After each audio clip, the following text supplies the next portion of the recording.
माननीय प्रधानमंत्री जी नमस्कार। नमस्कार।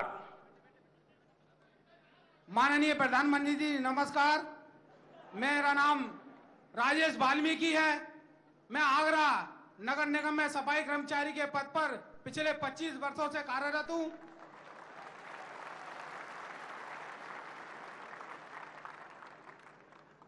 हेलो। हाँ बोलिए वाल्मीकि जी, बोलिए। प्रधानमंत्री जी नमस्कार। नमस्कार। मैंने सुना आप आगरा से हैं, आप सफाई कर्मचारी हैं। वाल्मीकि आपका नाम है, बताइए।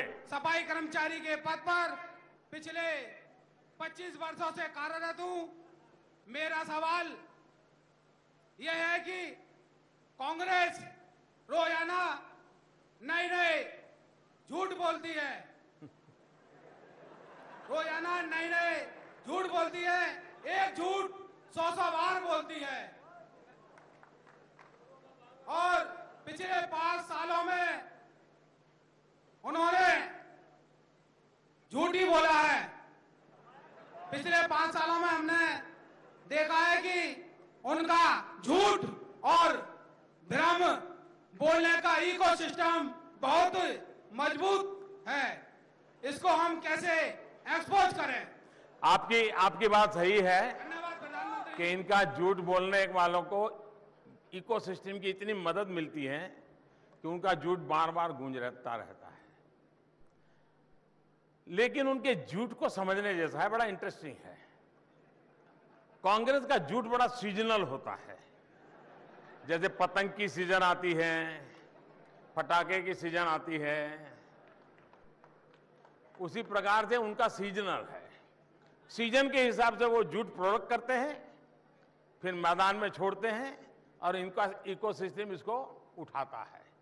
ये बड़ा आपने देखा होगा कि जब यहां दिल्ली में चुनाव चल रहा था तब उन्होंने एक झूठ चला दिया। झूठ क्या था? चर्च पे हमले हो रहे हैं, चर्च पे हो रहे, असहिष्णुता, इंटॉलरेंस। आपने देखा होगा जैसे ही चुनाव समाप्त हो गए इंटॉलरेंस भी समाप्त हो गया। इनका झूठा सही है।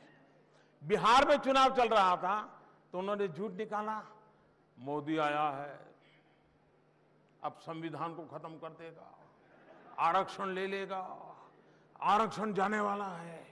ये झूठ चलाया उन्होंने। बिहार का चुनाव तब तक झूठ चलाया, बस वही, कोई मुद्दा नहीं हुआ। और उनके जो इकोसिस्टम है वो भी जा करके लोगों को यही पूछने लग गए, कैसे भी करके खींचते रहते थे।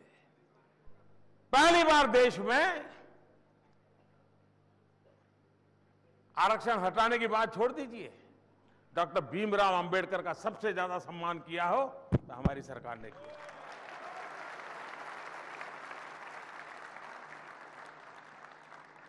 संविधान के द्वारा ओबीसी को कमीशन बना करके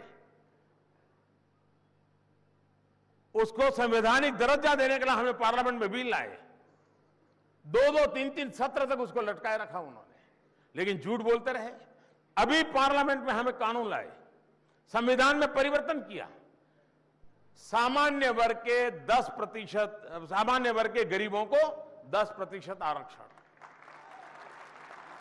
और किसी का छीने बिना, समाज में कोई तनाव पैदा हुए बिना, न किसी के पुतले जले, न आग लगी, कुछ नहीं, प्रेम से समझौते से कर लिया हमने।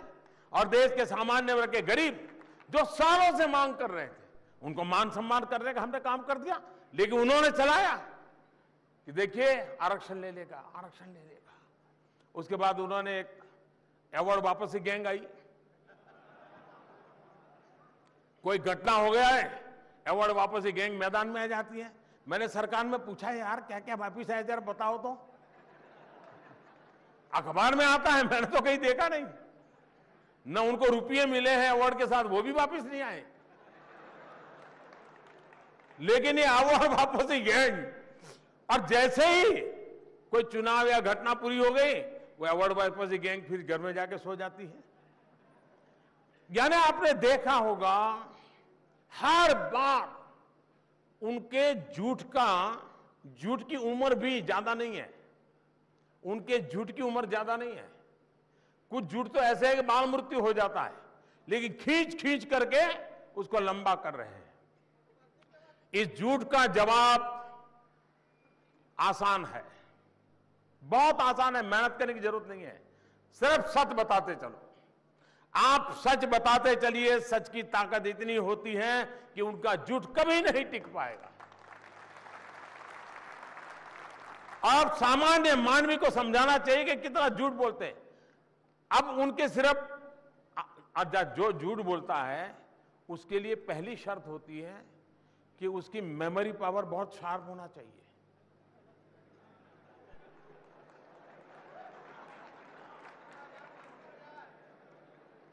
वो एक दिन एक आंकड़ा बोले, दूसरे दिन दूसरा बोले, तीसरे दिन तीसरा बोले।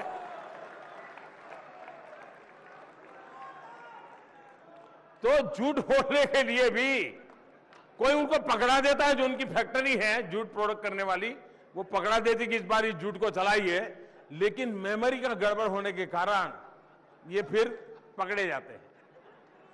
वरना अगर उनकी बातों में सच्चाई होती तो बार बार थोड़ा आंकड़े बदलने पड़ते हैं भाई। ये बार बार बदलना पड़ता है, उसका मात्र कारण ही है कि उनके भीतर इतना झूठ पड़ा हुआ है कि वो झूठ अभिव्यक्त हुए बिना रहता नहीं है। और इसलिए सत्य के सहारे जीना है, सत्य के सहारे चलना है, जहां जाए वहां सत्य बोलना है। सत्य बोलने के लिए कोई याद भी नहीं रखना पड़ता है, जो दिल में हो निकलता है। आप वाल्मीकि जी हिम्मत के साथ सत्य बोलते चले जाइए, विजय आपकी निश्चित है।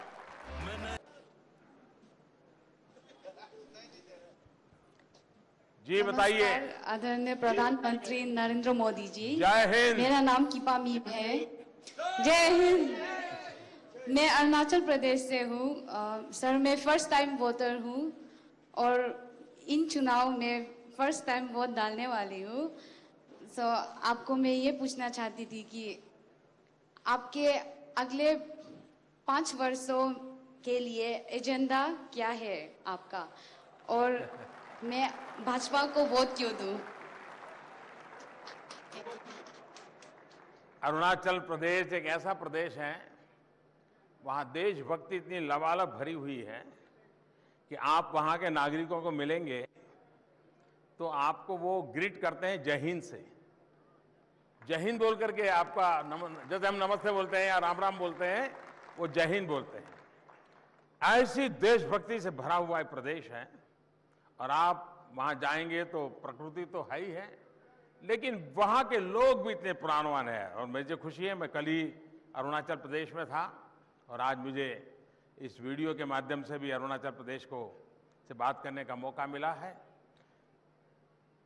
आपने पूछा क्या फर्स्ट टाइम वोटर है, और साथ में ये भी पूछ लिया कि 5 साल क्या करोगे तब मैं वोट करूं। तो एक तो आपकी जागरूकता के लिए मैं आपको अभिनंदन करता हूं।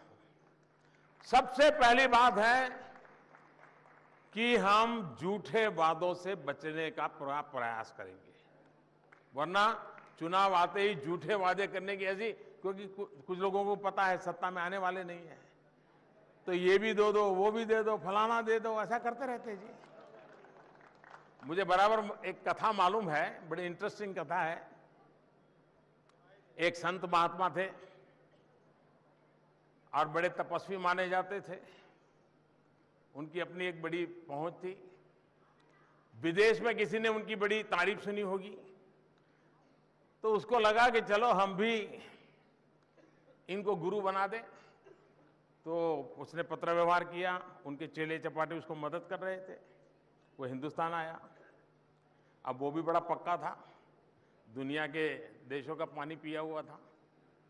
तो उसने कहा मैं तो वहीं आश्रम में कोई अच्छी रहने की व्यवस्था हो गई। आश्रम वालों को लगा बड़ा विदेश का है, धनी आदमी है, तो 5 स्टार होटल बुक कर दिया उसके लिए और बड़ा अच्छा सूट बुक कर दिया। और वो मंदिर वाले पेमेंट दे रहे थे, ये रहता था। अब वो गुरु बनाने के लिए आया था, उसको गुरु की दीक्षा वगैरह वो विधि करनी थी, लेकिन ये बैठता ही नहीं था। नहीं ऐसा करेंगे, आज अच्छा नहीं है, कल करेंगे।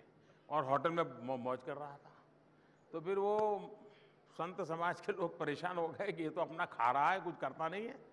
एक बार भी उसको कह देखो भाई आज लास्ट डे है, फिर गुरु महाराज 6 महीने तक मिलने वाले नहीं है, अगर आज ही तुम्हें यज्ञ वज्ञ कर करके पूजा पाठ करके बैठना है तो बैठ जाओ। तो उसका ठीक है, अब तो जाने की नौबत आई है तो चलो बैठ जाते हैं। तो बैठ गए। फिर जो गुरु मंत्र देते हैं, तो गुरु कान में मंत्र दिया। फिर ये चेले कहने लगे, अरे भाई तुम्हें दक्षिणा देनी चाहिए, उनको जरा कुछ दक्षिणा देनी चाहिए। ये हिलता ही नहीं था, बड़ा खिलाड़ी था, विदेश से आया था। तो सारे दबाव डाले, अरे भाई तुम्हें कुछ दक्षिणा देनी चाहिए। 3 हफ्ते से होटल में मौज कर रहा था, लेकिन वो दक्षिणा देने के तैयार नहीं था। फिर वो खड़ा हुआ आके गुरुजी के कान में कह दिया उसने। फिर बैठ गया, गुरुजी लाल पीले हो गए। तो फिर तो खैर होटल चला गया। फिर चेलों ने पूछा, अरे यार तुमने कोई दक्षिणा नहीं दी क्या? अरे क्या बात करते हो, मैंने दक्षिणा दी है। बोले क्या? बोले गुरुजी ने मेरे कान में कहा था कि तुझे मोक्ष दिया, तो मैंने जाके उनको कहा कि तुमको न्यूयॉर्क और वाशिंगटन दे दिया। तो ये जो चुनाव में इन दिनों वादे देने वाले लोग हैं, वो बांट रहे हैं, रेवड़ियां बांट रहे हैं। तो मेरी इन सब पहले मतदाताओं से कहना है कि ये जो बातें करते हैं उनके ट्रैक रिकॉर्ड को देखिए, उनके टैप रिकॉर्ड को मत सुनिए। कोई किसी ने उनको फिट किया होता है, चाबी भरी होती है, उनका ट्रैक रिकॉर्ड देखिए। आप देखिए, इस देश के पहले प्रधानमंत्री ने गरीबी के प्रति चिंता व्यक्त की थी, गरीबी दूर करने की बात कही थी। मैं 50-55 की बात कर रहा हूं। उसके बाद उनकी बेटी ने उसको आगे बढ़ाया, गरीबी को भी बढ़ाया और नारे को भी बढ़ाया। उसके बाद बेटी के बेटे ने बढ़ाया, उसने भी गरीबी बढ़ाई और नारा भी बढ़ाया। गरीबी बढ़ती है और नारा बड़ा होता जाता है। फिर बेटे की वीडो ने रिमोट कंट्रोल से देश चलाया 10 साल, उसने भी आगे बढ़ाया।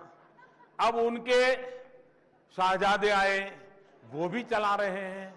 अगर आप ट्रैक रिकॉर्ड देखोगे, अगर 4 पीढ़ी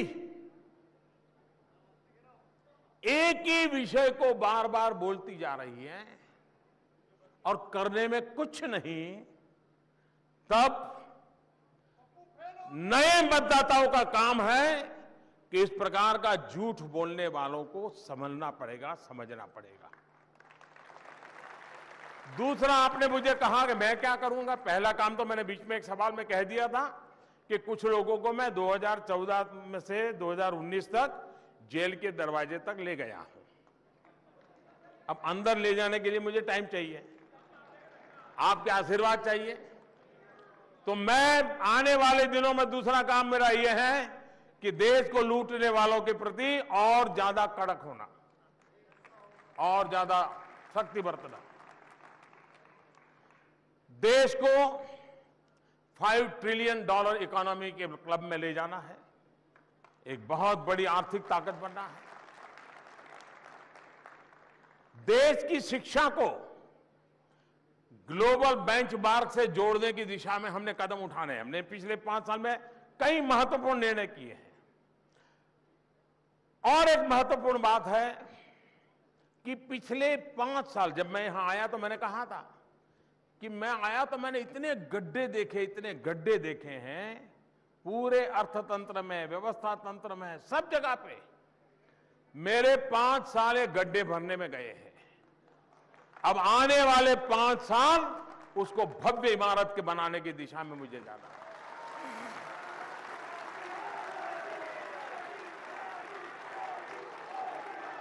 दूसरा, गत 5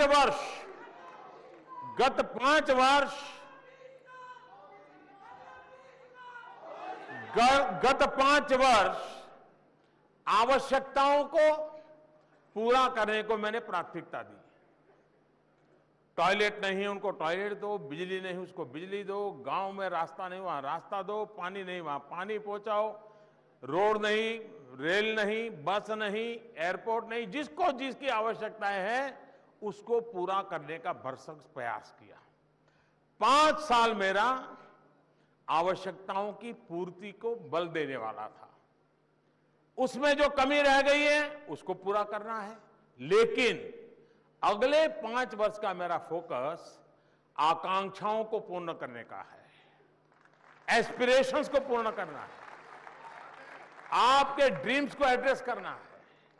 और इसलिए 5 साल मेरी पूरी ताकत, जो कमियां थी उसको दूर करना, जो बुराइयां थी उसको लड़ना, जो तत्कालीन आवश्यकता है उसको पूर्ण करना, उसमें मैंने पूरी शक्ति लगाई है। और नेक्स्ट 5 ईयर जो आकांक्षाएं हैं, एस्पिरेशंस हैं, उन एस्पिरेशंस को एड्रेस करने के लिए है। और मुझे विश्वास है कि इस रास्ते पर देश को नई ऊंचाइयों पर ले जाएंगे। 2022 भारत की आजादी के 75 साल होंगे और मैंने डेट वाइज बताया हुआ है, इधर उधर की बात नहीं है। 2022 भारत की आजादी के 75 साल होंगे। हिंदुस्तान में एक भी परिवार ऐसा नहीं होगा जिसके पास रहने के लिए पक्का घर न हो।